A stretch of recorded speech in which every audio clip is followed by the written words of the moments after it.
Bismillahirrahmanirrahim. Assalamualaikum warahmatullahi wabarakatuh. Salam sejahtera bagi kita semua. Apa kabar Ibu Bapak dosen seluruh Indonesia? Mudah-mudahan semua dalam keadaan sehat, tak kurang suatu apa. Izinkan pada kesempatan ini saya mewakili tim sosialisasi pengembangan inovasi modul digital yang diselenggarakan oleh Direktorat Pembelajaran dan Kemahasiswaan Dirjen Dikti, Kemendikbud, untuk menyampaikan beberapa hal terkait materi yang ada di dalam panduan tersebut. Ada dua panduan, yang pertama inovasi pembelajaran digital dan yang kedua inovasi modul digital. Pada kesempatan ini saya ingin menyampaikan yang inovasi modul digital. Adapun dasar pengembangan atau pelaksanaan IMD tersebut yaitu Peraturan Menteri Pendidikan dan Kebudayaan Nomor 7 Tahun 2020 yang di dalamnya memuat terkait dengan penyelenggaraan pendidikan jarak jauh. Kemudian Peraturan Menteri Pendidikan dan Kebudayaan Nomor 3 Tahun 2020 tentang Standar Nasional Pendidikan Tinggi.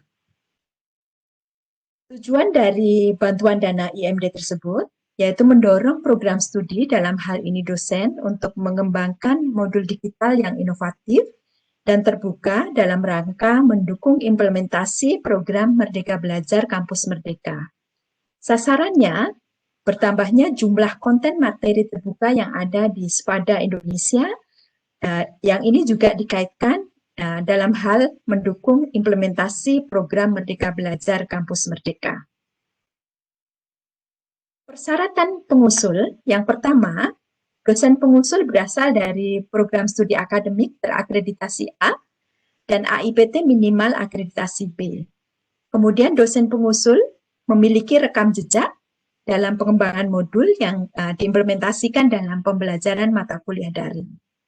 Kemudian modul konten yang dihasilkan nantinya berlisensi Creative Commons, yaitu lisensi yang mengizinkan untuk setiap orang mengubah, memperbaiki, dan membuat ciptaan turunan, bahkan untuk kepentingan komersial selama mencantumkan kredit kepada pembuatnya atas ciptaan asli. Dan modul konten tersebut dapat diakses secara terbuka melalui laman SPADA Indonesia. Luarannya, yang pertama, produk inovasi modul digital sesuai kriteria yang sudah ditetapkan, dan ini merupakan bagian dari mata kuliah tertentu. Kemudian yang kedua, laporan pengembangan IMD yang disusun mengikuti format dan jadwal program bantuan dana IMD. Adapun proses pelaksanaannya,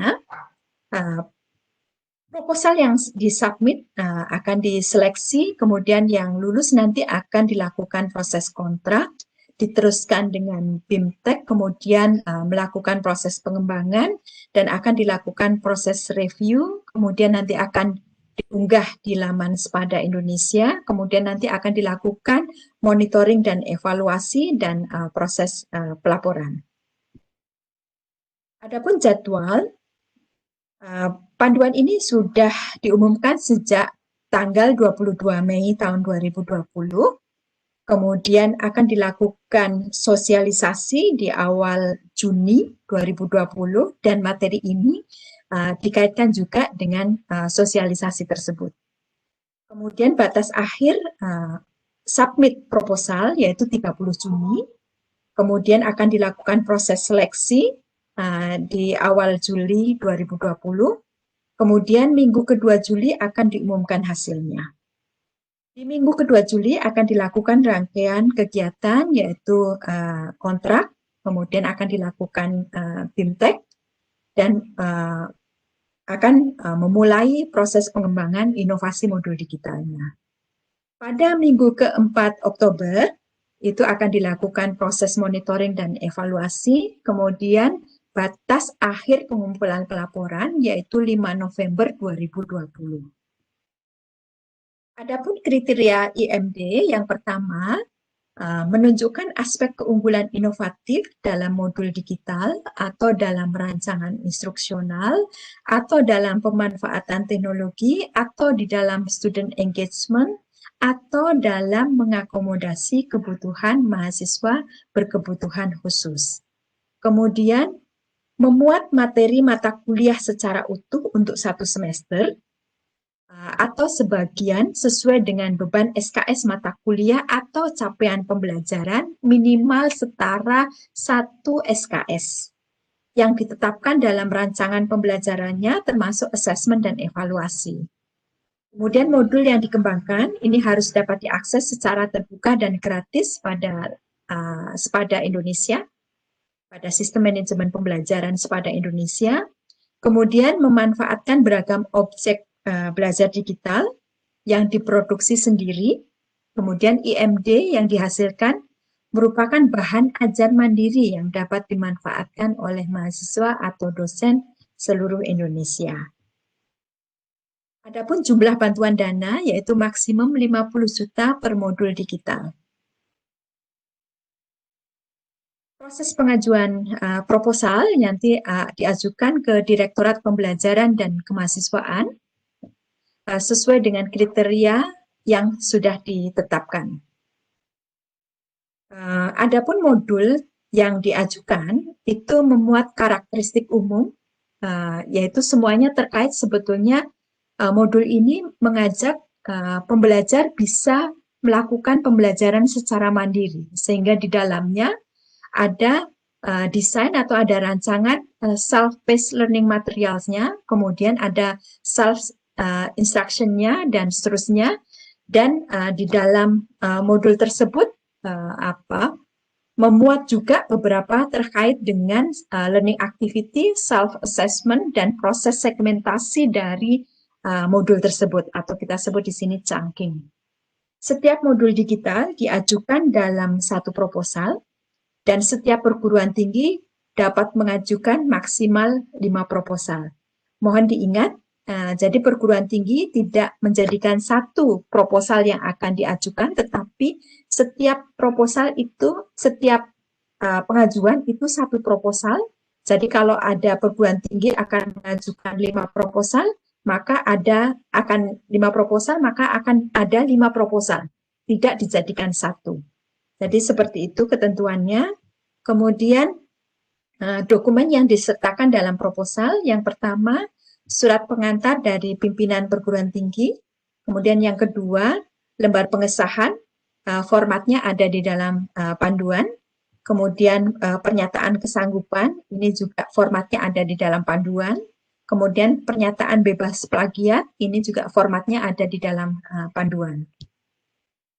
Pengiriman proposal, dokumen ini atau dokumen proposal dikirimkan oleh pimpinan perguruan tinggi dalam bentuk file, paling lambat diterima 30 Juni 2020 pukul 23.59 dalam bentuk satu file PDF per proposalnya.